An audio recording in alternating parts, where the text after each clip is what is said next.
Yo les mandé invitación, no sé si la recibieron o tal vez revisan en spam, tal vez por ahí por spam lo pueden encontrar.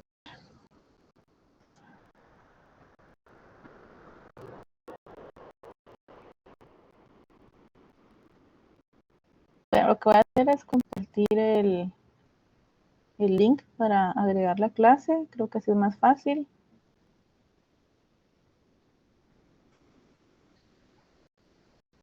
Les copio aquí en el chat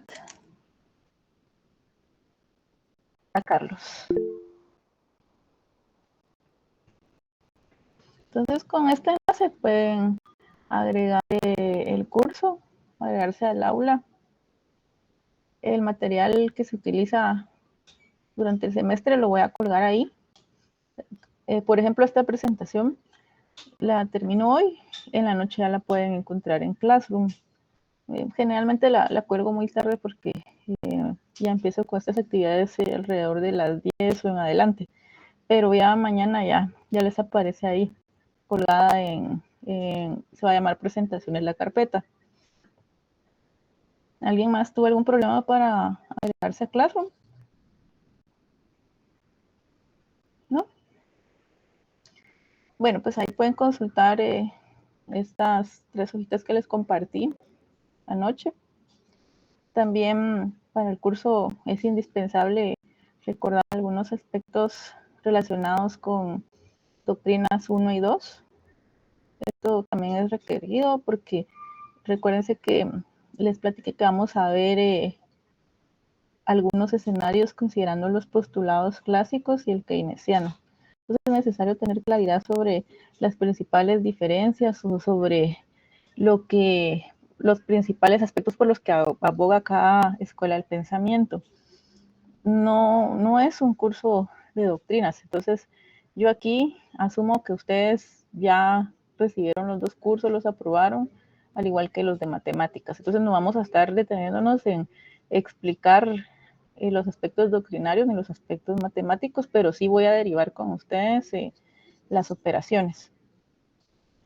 También sería deseado para mí si existe comprensión de la literatura en inglés. Por ahí ustedes se darán cuenta que les compartí un par de libros en inglés, pero esto no es obligatorio. O sea, lo empecé a incluir el año pasado porque me di cuenta que en Macro 3 sí les exigen la lectura en inglés. Entonces, para que vayan acostumbrándose, aunque yo no se los exijo, pero sí es algo deseado para mí.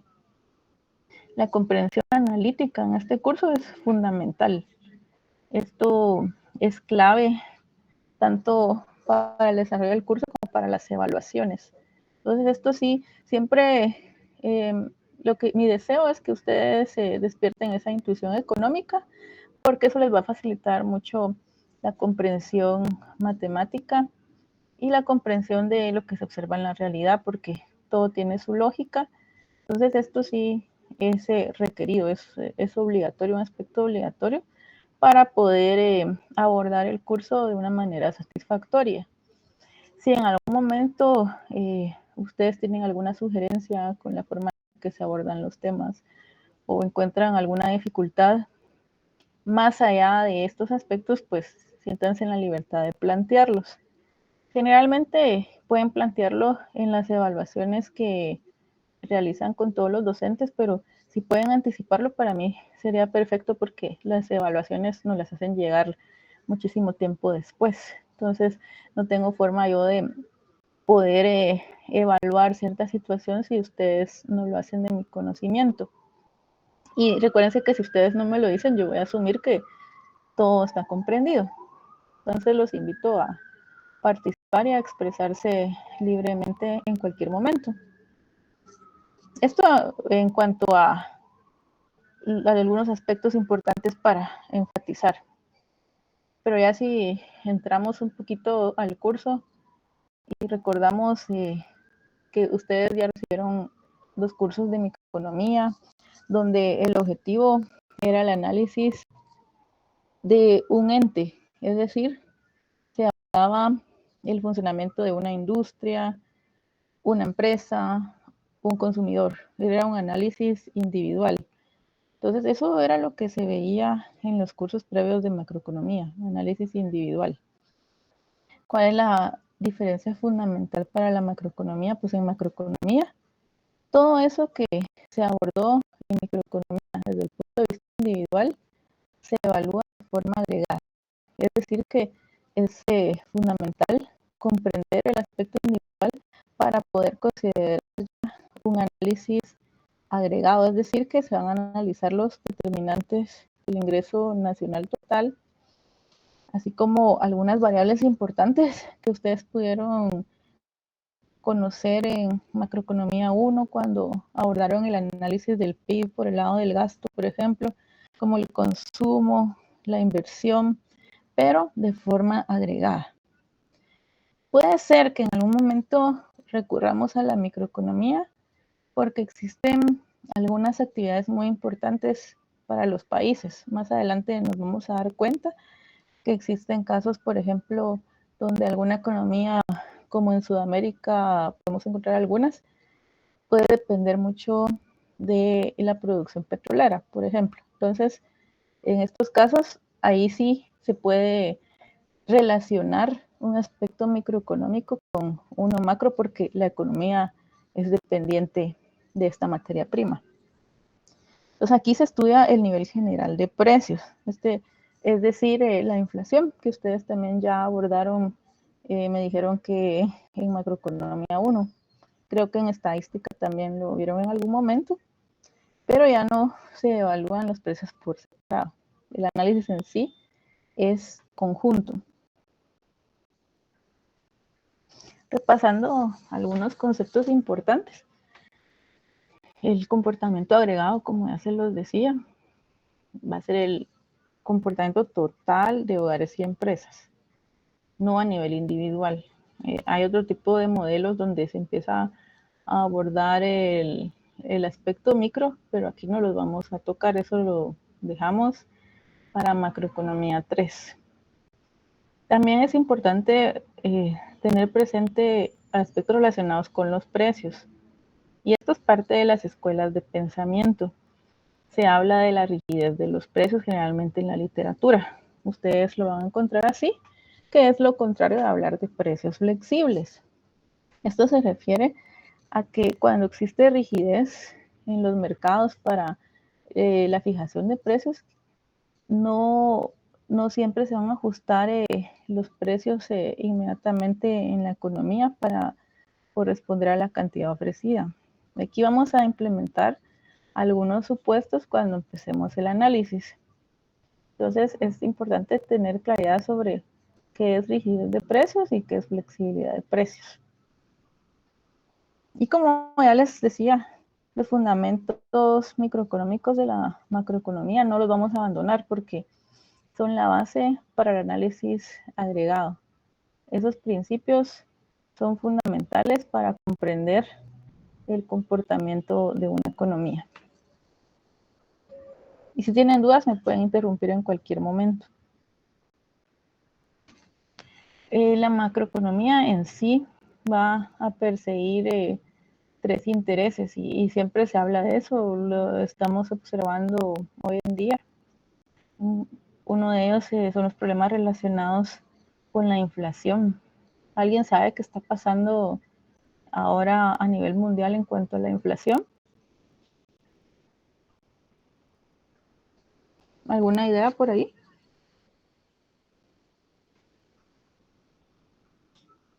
Licenciada, Sí, Manfred.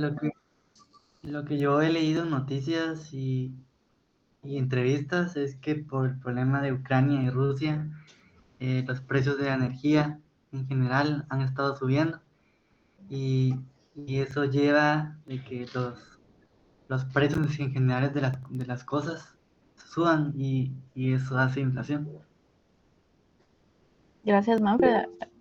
¿Alguien más por ahí? Augusto, levantó la mano. Hola, licenciada, buenas noches. Buenas noches. Solo para abonar a lo que dijo el compañero Manfred, sí, es correcto, es un derivado de la guerra de Ucrania-Rusia, porque esta gente de la Unión Europea le puso sanciones al petróleo ruso, que era el principal suministrador energético de ellos. Al poner las sanciones, pues se entiende en el mercado que se maneja que como va a haber escasez, el precio tiende a subir, y al tender a subir, pues se entiende que la inflación viene desde un proceso de crisis energética. Ese es lo que yo puedo abonar nada más. Gracias, Augusto. Sí, Emilio. Buenas noches, compañeros y licenciada. Pues también agregando un poquito lo de los compañeros, yo he leído y he escuchado que, bueno, la inflación ha venido por diversos factores, pero uno de los factores que también influyó más fue por la sobreestimulación que la mayoría de los estados dio a razón del COVID. Entonces eso también provocó un poquito de inflación. Y entonces ahorita la mayoría de estados y bancos nacionales están tratando de enfriar la economía, provocando prácticamente una crisis económica, subiendo las tasas de interés. Sí, es correcto. Gracias, Emilio. Sí, tanto Emilio como Augusto y Manfred han planteado algunas causas por las que el nivel general de precios a nivel mundial se encuentra en niveles históricamente altos. Y sí, esto tiene sus raíces desde el COVID-19. Acuérdense que debido al cierre de las economías, las empresas tuvieron que cerrar. Se paró la producción, pero resulta ser que particularmente en las economías avanzadas se empezaron a implementar algunos estímulos como los que mencionaba Emilio. Se dio incluso en Estados Unidos dinero en efectivo a las empresas y consumidores afectados para que pudieran sobrellevar esta crisis. De esa cuenta lo que pasó es que a raíz también existen varios factores. Las vacunas se pudieron utilizar de forma acelerada en comparación con otras épocas donde el desarrollo de vacunas tardaba más allá de 5 años. Entonces esto permitió una reapertura muy rápida. Los estímulos, las vacunas, todo.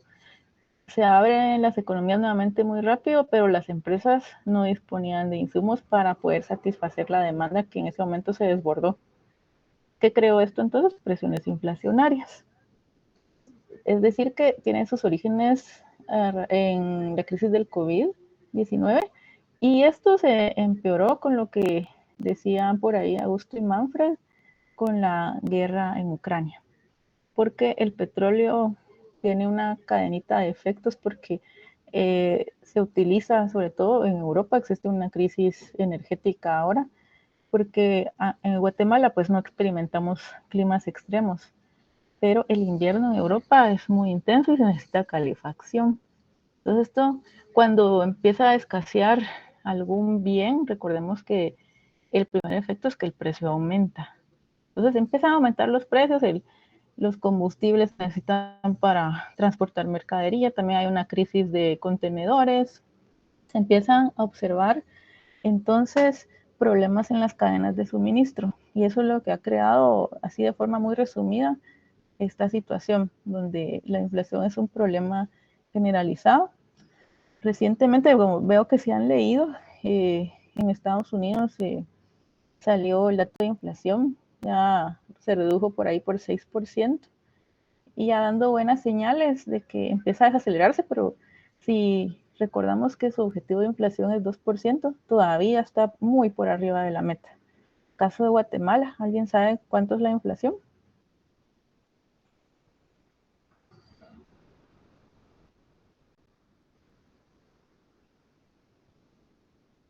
¿No? Todos los 7 de cada mes o el día más próximo se publica el dato. ¿Sí, Omar? Ya Matei había dicho que estaba sobre el 4 o 5, creo. Sí, pero mire, pues para ver el dato pueden entrar al INE, a la página del Banco de Guatemala, ahí pueden encontrar ustedes los datos. Y si yo entro al banco, a la página del Banco de Guatemala, de entrada ahí está el dato de inflación. El dato de inflación actual es 9.24%. Yo creo que lo que usted me dijo es la meta de inflación. Esa es la meta de inflación. Sí, Amatei usó los números observados, entonces creo que lo que usted escuchó es la meta de inflación, que se ubica entre 3 y 5%. O tal vez me lo está confundiendo con el 4% de la tasa de crecimiento correspondiente a 2022. ¿No será eso, Omar? La verdad ya me entró duda. Bueno, los invito también a repasar estos datos que siempre son importantes, porque son vitales para el análisis económico. Contar con cifras permite evaluar las causas, los efectos y proponer soluciones. Por eso es que las estadísticas son muy importantes. Y el segundo interés fundamental de la macroeconomía se refiere precisamente al crecimiento económico, es decir, al Producto Interno Bruto. También les compartí por ahí en Classroom uno de los artículos que he escrito. Este les puede ayudar también no solo para este curso, sino para el de cuentas nacionales que van a recibir el otro año. Está en material de apoyo también, es sobre la nueva estructura económica en Guatemala. Entonces ahí pueden ver cómo se van sentando las bases para implementar cambios en las cuentas nacionales que están relacionadas con la contabilidad nacional y por lo tanto con la determinación o el cálculo del PIB. Ese que yo escribí es para Guatemala, entonces es un poco reciente porque lo escribí derivado del cambio de año base para Guatemala. Por si tienen oportunidad de leerlo y les llama la atención, pues también me pueden comentar al respecto más adelante. Tenemos un tercer aspecto a considerar relacionado con el mercado laboral y es el desempleo. ¿Qué pasa con estadísticas para el mercado laboral en Guatemala? ¿Cuál creen ustedes que es el inconveniente? La economía informal. Sí, bueno, se pueden plantear mediciones para la economía informal. El problema es que no tenemos datos. Los únicos datos para el mercado laboral los encontramos en el IX, usando esas estadísticas. ¿Sí, Luis? Posiblemente, bueno, se me ocurre, licenciada, que la exigencia de las empresas. O sea, usted dice que la exigencia de las empresas o que las empresas no están muy O acostumbradas a proporcionar los, datos. no, se me ocurre los requisitos que piden las empresas para dar el empleo. Ah, ya. Usted está buscando una causa del desempleo. Así es. Sí, bueno, hay muchas causas del desempleo. En un país como Guatemala pueden sobrar causas o razones, pero en cuanto a las estadísticas, sí tenemos un problema de medición. No se cuenta con estadísticas para el mercado laboral. Les decía que en el ICS encontramos algunas estadísticas, pero solo es de las personas afiliadas. Y ya mencionaban por ahí de que existe informalidad en Guatemala, lo cual no tenemos una medición muy precisa de momento. Entonces esto dificulta el análisis, pero como economistas siempre podemos trabajar con variables proxy, ya que tenemos que utilizar algo para evaluar las condiciones económicas de un país. Y si hablamos también de algunas etapas que pueden preocupar en la economía, nos estamos refiriendo a esas etapas del ciclo económico, que también ha sonado mucho recientemente debido a la crisis actual. Antes se hablaba, y ustedes lo veían en la literatura, de la crisis de los años 30, la Gran Depresión, pero luego vino esta y ya podemos abordar y comparar ambas crisis para hacer un análisis más profundo, porque esas etapas del ciclo son importantes para poder implementar políticas, para poder estimular ciertas variables en algún momento, porque a eso se refiere el ciclo económico, a esas etapas de altas y bajas de corto plazo en una economía. Y la producción agregada, que va a ser el total de bienes y servicios, producidos en una economía en un periodo determinado. Es decir, que aquí ya empezamos a considerar dos aspectos muy importantes para el análisis, que es el corto y largo plazo, que también está muy relacionado con aspectos de doctrinas económicas. Por ahí lo vamos a ver. Recuérdense que todavía estoy en la parte introductoria, estamos repasando un poco, pero siguiendo esas etapas del ciclo, sabemos que ya les hablaba de la recesión. La recesión va a ser ese periodo en que, como lo vimos, la producción total cae, en un periodo en el que la producción total se reduce, por lo menos, esto es cuestionable, el periodo, ¿cuándo se considera recesión?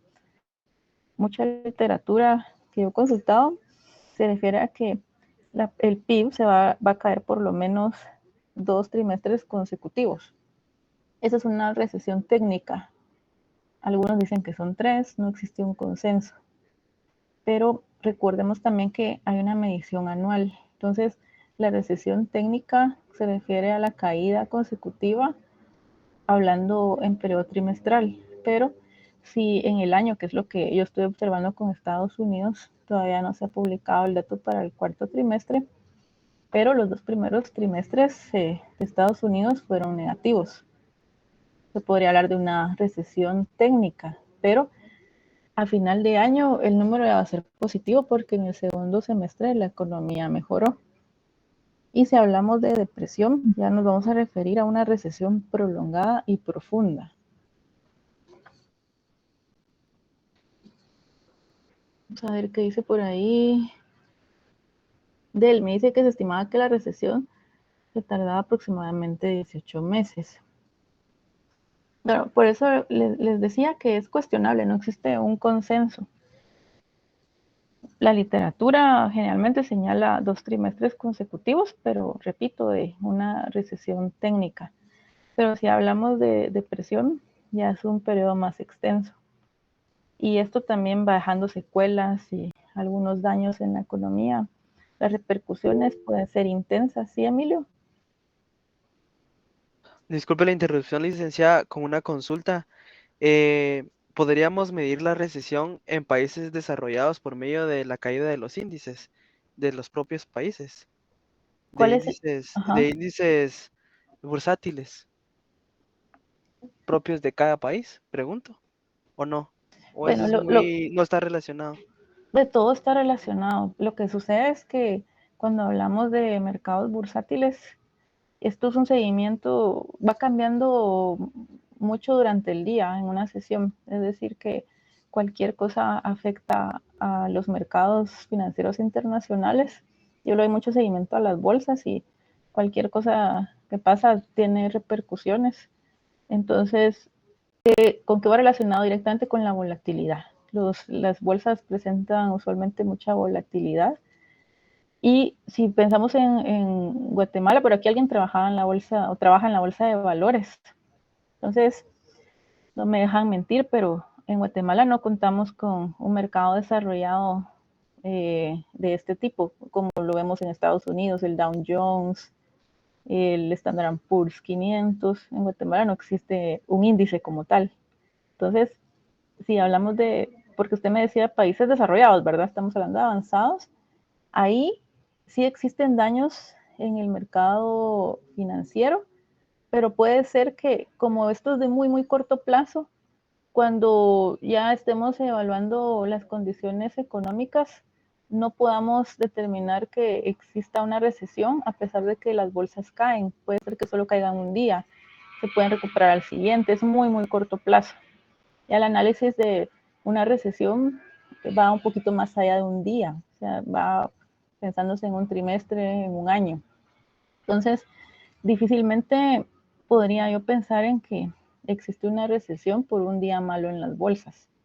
Generalmente unas caen, otras suben, o caen los índices de la tecnología, por ejemplo, pero aumentan los de el sector automotriz, entonces se van compensando. Entonces, pensaría que no. No sé si me expliqué. Sí, por ahí lo dice Carlos, hablaba de volatilidad que tiene que ver mucho con la especulación. definitivamente. Entonces, por ello es que no podemos basarnos solo en los índices bursátiles para determinar una recesión. ¿Sí? ¿Sí me expliqué? Sí, muchas gracias, licenciada. A usted, Emilio. Pero me resulta muy interesante que ya estén buscando variables proxy, eso es muy útil. Entonces ya se va despertando un poco la intuición, es decir, de qué puedo buscar para determinar esto. Eso es muy valioso. Claro, después evaluamos si procede o no procede, pero es parte del análisis. ¿Qué unidades vamos a estudiar en la macroeconomía? Recordando macroeconomía 1, vamos a hablar de los hogares, son consumidores como nosotros, a nivel agregado, por supuesto, las empresas o firmas que van a formar el sector privado, el gobierno, el que ejecuta la política fiscal, el sector público, y también se consideran las cuentas nacionales, resto del mundo o sector internacional. Les decía que difícilmente vamos a abordar este cuarto elemento para el análisis de este curso. Resulta bastante complejo introducirlo en este momento, pero sí lo van a ver en el siguiente curso, en Macroeconomía 3. Pero ya cuando hayan construido unas buenas bases para estudiar el modelo Molden-Fleming. Importante entonces analizar primero una economía cerrada para comprender cómo cambia todo cuando se incluye o se abren las economías al resto del mundo. Y en la vida real, por supuesto, las economías no viven en autarquía. ¿Sí se recuerdan qué es autarquía? Cuando la economía de un país genera sus propios recursos o construye, ¿cómo se llama este? Construye dentro de su nación las cosas para para sobrevivir, su propio sobrevivir, no sé cómo explicarlo bien, pero es Sí, algo. sí se explicó. Es decir, que no hay comercio exterior para la economía. Consume lo que se produce internamente. Hay algunos componentes de la macroeconomía que me gusta destacar, como las transferencias. Lo vimos en la pandemia también, les hablaba que se implementó ayudas en Guatemala también. Se observó, ustedes recordarán ese bono familia que se obtenía con el recibo de electricidad, ¿se recuerdan? Eso es una transferencia, son pagos que el gobierno hace en efectivo a personas que no dan bienes a cambio. O sea, ese ejemplo creo que lo ilustra bastante bien. O sea, son prestaciones del Seguro Social, de los veteranos de guerra, pagos de beneficencia. Es decir, que recibimos ese bono familia, pero no dimos a cambio un bien o servicio. Esas son transferencias.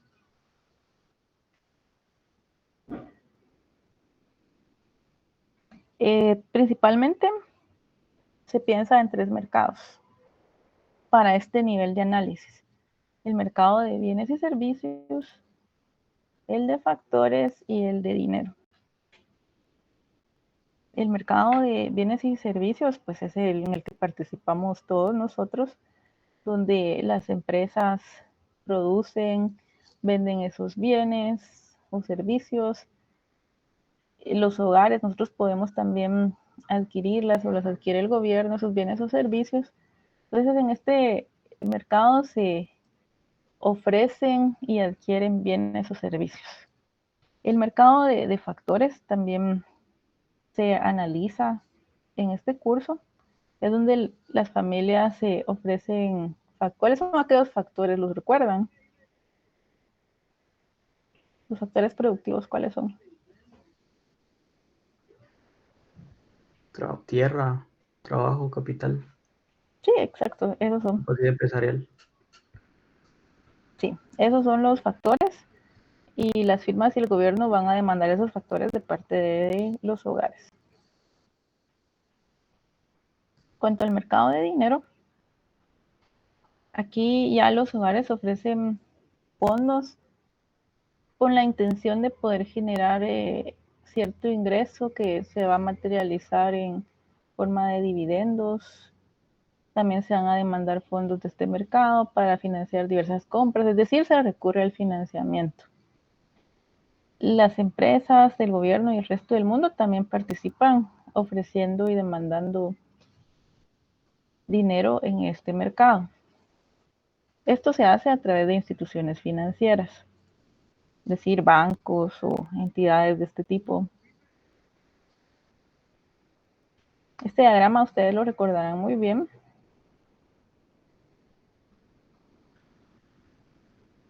Pero si se dan cuenta aquí ya estamos agregando el resto del mundo, pero si refrescamos un poco y vemos en este diagrama lo que acabo de mencionar en las diapositivas anteriores, les decía que las empresas, veámoslo desde este lado, las empresas van a pagar a las familias salarios, intereses, dividendos, generan ganancias, rentas. Los hogares, a su vez, van a comprar bienes y servicios del resto del mundo, que es esta parte de acá. El resto del mundo va a comprar bienes y servicios a las empresas. También vemos aquí que los hogares compran bienes y servicios a las empresas, firmas. Las firmas pagan impuestos al gobierno, es decir, a finanzas públicas. El gobierno también adquiere bienes y servicios de parte de los hogares y de esa forma paga salarios, intereses, realiza transferencias o realiza pagos. Nosotros como hogares también pagamos impuestos directos e indirectos al gobierno y el gobierno va a adquirir bienes y servicios de parte de las empresas. Sí, creo que se mira desde el área común, ¿verdad? Solo que de otro punto de vista, con factores, creo, ¿verdad?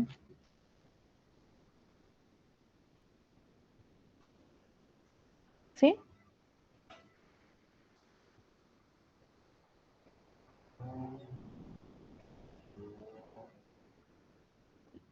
Bueno, ya les mencionaba que no podemos abandonar totalmente los aspectos microeconómicos porque la macroeconomía se vincula con esos fundamentos microeconómicos.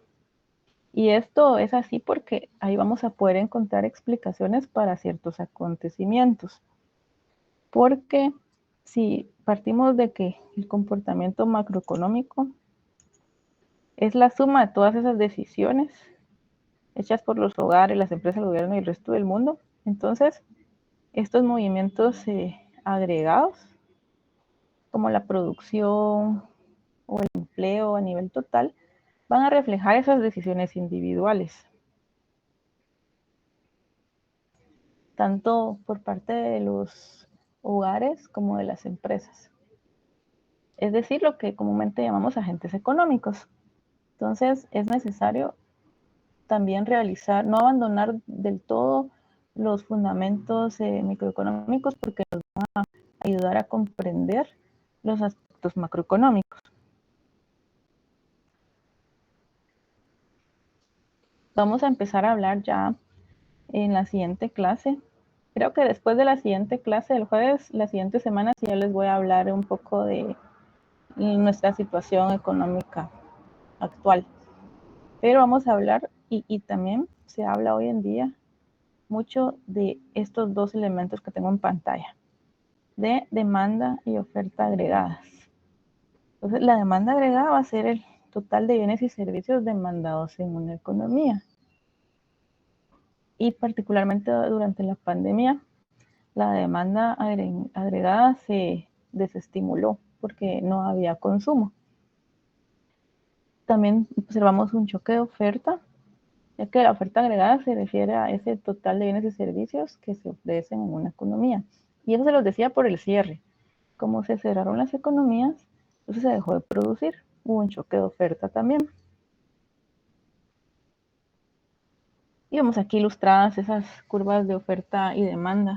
Estas sí las vieron en macro 1 o no. Esas En dos micro. cifras en micro. Bueno, en micro vieron curvas similares porque esta es curva de oferta y demanda agregadas. Entonces en micro no analizan variables agregadas, pero sí posiblemente lo vieron para una empresa, si no me equivoco. Sí, Augusto. Licenciada, no lo vimos con gráficas, donde yo recuerdo, solo vimos cómo se calculaba nada más. Sí, bueno, aquí yo solo les ilustro esos dos elementos que tengo en pantalla, lo pasamos a una gráfica donde trazamos en el eje horizontal la producción agregada y en el vertical el nivel general de precios. ¿Sí? Vemos ahí las dos curvas, la oferta agregada con pendiente positiva, la demanda agregada con pendiente negativa. Ya vamos a hablar más adelante de las pendientes y también del equilibrio, que es donde se interceptan ambas curvas. Si ilustramos el ciclo económico, esto creo que sí no lo han visto, ¿verdad? No, licenciada. Sí, bueno, aquí es importante tener nociones del ciclo porque no es el curso de ciclos económicos como tal, pero sí es necesario saber en qué etapa nos encontramos para poder razonar y poder determinar cuál es la mejor política a implementar. Entonces aquí, si trazamos el tiempo en el eje horizontal, ahí podemos poner trimestres, años, lo que se les ocurra. Y el PIB en el eje vertical, podemos dibujar esos ciclos típicos de negocios, como se les conoce, o simplemente como ciclos económicos, que son esas fluctuaciones que van fluctuando sobre esa línea de tendencia que marqué ahorita en rojo. Vemos que en este punto observamos una depresión, en que, bueno, aquí observamos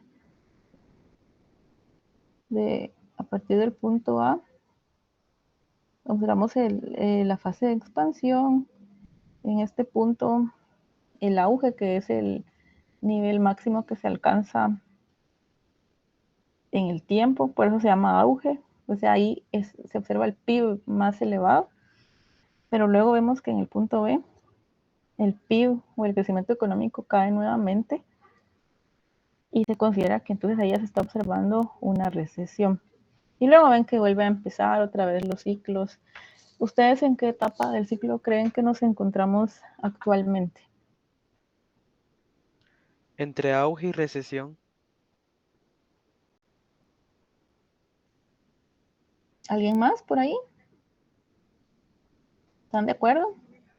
Yo diría que vamos en tendencia. ¿Vamos por dónde? Perdón, no le escuché muy bien, Omar. ¿Tendencia? Tendencia, me dijo. Sí. Bueno, la tendencia es esta línea roja. La tendencia es, se considera un periodo extenso de tiempo.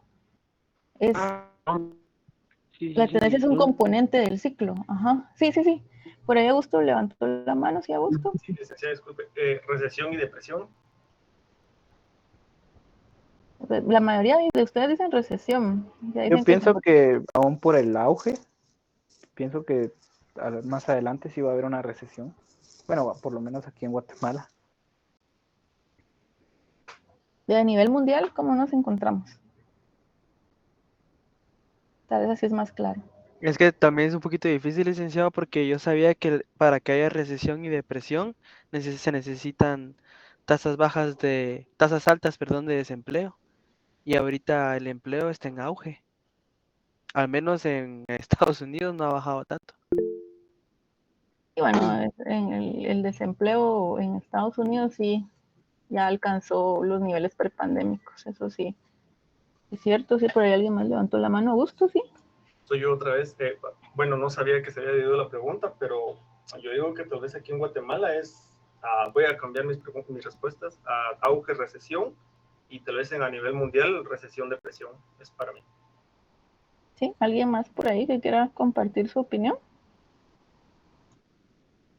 Bueno, miren, pues, durante la pandemia, ¿qué etapa alcanzamos? Antes de la pandemia, Expansión. Antes de la pandemia, antes del COVID-19, antes de 2020, todavía el primer trimestre de 2020 fue positivo. Es decir, los números eran optimistas. Veníamos creciendo, veníamos más o menos por aquí veníamos en el auge antes de la pandemia, antes. Las economías, y se los voy a mostrar la otra semana, ya con números reales, cómo se encontraban las economías antes de la pandemia. Consideraría que estaban por ahí cerca del auge a nivel general. Luego empieza a surgir el COVID-19, empieza a haber preocupación de los contagios, retiran las economías, lo que ya sabemos. Pensaría yo que entonces la economía empieza a caer porque cayó en los siguientes trimestres. Es decir, hubo recesión. Esto se mantuvo a nivel mundial, Guatemala también. Es decir, que el PIB se desaceleró. No necesariamente tiene que alcanzar niveles negativos, sino que se desaceleró. Centramos en general, porque eso se observa más que todo en las economías avanzadas, en un periodo recesivo porque ya no se estaba creciendo como antes. Se empieza a crecer menos. ¿Qué pasa entonces durante lo más difícil de la pandemia? ¿Se recuerdan? La gente no solo se estaba contagiando, sino que estaban muriéndose de hambre porque había mucho desempleo, ¿sí o no? ¿Sí están de acuerdo conmigo? Sí, licenciada. Bueno, entonces, desempleo, o sea, cierran las empresas, lo primero que hace una empresa al cerrar es despedir gente porque no se puede seguir pagando una mano de obra que no se está utilizando. Entonces, desempleo, si hay desempleo, ¿qué pasa con el consumo? No tenemos dinero para consumir, ¿verdad? Disminuye. Entonces, ajá, exacto. Entonces el consumo cae porque no hay dinero, no hay ingreso para poder consumir. Esto crea una situación muy complicada a nivel mundial, hasta caer en depresión. Durante la pandemia se alcanzó la depresión, por eso se compara la Gran Depresión de los años 30 con la crisis asociada al COVID-19. Se alcanza, viéndolo en esta simple gráfica, esa etapa de depresión. ¿Dónde consideraría yo que vamos entonces? Vamos en un proceso de recuperación, es decir, buscando la expansión. Si revisan la literatura, se le dan distintos nombres también a las fases del ciclo, expansión o recuperación. En todo caso, se llama así. Creo que vamos en esa parte, todavía no llegando al auge, porque las economías todavía están en ese proceso de consolidación de la recuperación económica. Esto también es así para Guatemala. Después de este año, el año pasado crecería 4%, pero para 2023 se espera que siga creciendo la economía, pero no como se venía creciendo antes de la pandemia. Y si ustedes revisan informes del Fondo Monetario Internacional, de la CEPAL, se van a dar cuenta que es una etapa complicada aún, porque las economías no se están recuperando al mismo ritmo a nivel mundial. ¿Sí? ¿Todo claro aquí? Sí, licenciada. Entonces, enfatizando la expansión y auge, va a ser un periodo del ciclo que, como lo veíamos en la gráfica, va de un mínimo a un máximo. Esta parte de acá, de un punto mínimo a un máximo. Y aquí los niveles de producción y consumo van a aumentar por el estímulo que está recibiendo la economía.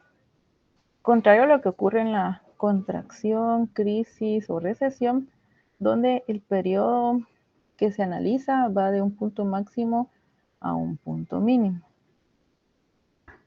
este punto de acá, ¿verdad?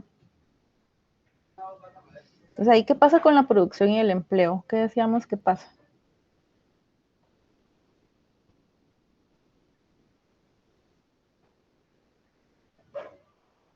¿Qué pasa con la producción y el empleo? Disminuye. Caen, ¿verdad? Sí, Empieza a decaer. sí, caen. Entonces, eso es lo que se observó justo en esta pandemia. O sea, es un ejemplo que nos ilustra claramente algunos efectos y a gusto. Una pregunta, licenciada, ¿y en la estanflación, en dónde entraría en esa grafiquita? Bueno, es que también tenemos casos especiales en las economías, ¿verdad? Entonces, ¿qué considera usted esta inflación? ¿Lo han Cuando, visto en otros cursos o eso usted lo ha leído? no, sí nos lo han explicado en otros cursos, bueno, pero no sé si yo lo capté bien, es cuando el mercado cesa su producción y, no, ¿cómo es? Cesa su consumo, creo que es, ¿Mm? y las industrias bajan su producción y no hay crecimiento sostenido. Si no estoy mal, no recuerdo bien. Bueno, la estanflación es una situación que se va a caracterizar por, y se ha hablado recientemente de ese fenómeno debido a todo lo que estamos viendo actualmente, porque ahí, como lo decía usted, la economía se estanca, porque usted habla de que no crece sostenidamente. En efecto, no hay crecimiento, la economía se estanca, pero también se observa inflación, niveles elevados de inflación y un aumento del desempleo. ¿Dónde lo visualizaríamos en la gráfica entonces?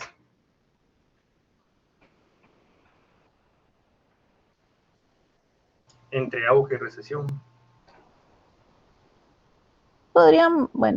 Podría ser incluso en esta parte. Yo lo consideraría que sería en depresión porque no crece la economía, se estanca y puede ser que ya está en niveles no tan optimistas, que son niveles posteriores a la pandemia.